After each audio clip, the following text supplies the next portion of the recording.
spring bender, clip 8 pieces, spray warna hitam ataupun ikut suka hangpa nak pakai color bawah, conduit PVC 2 batang. Itu saja. Okey, sekarang aku dah bend conduit yang nak jadikan railing tu. So kita potong sini, sambung. Kita guna 2 soket kiri kanan.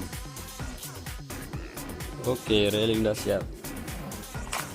Tunggu nak cat ya.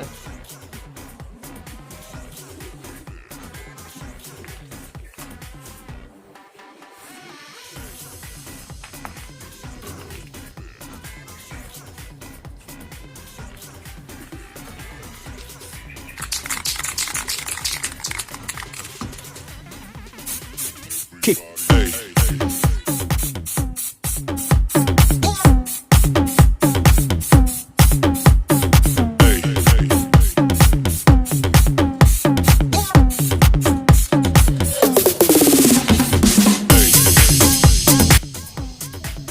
Okey, alhamdulillah siap dah railing kayak.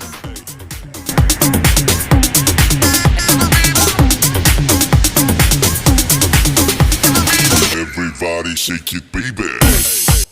Model M2 punya kayak.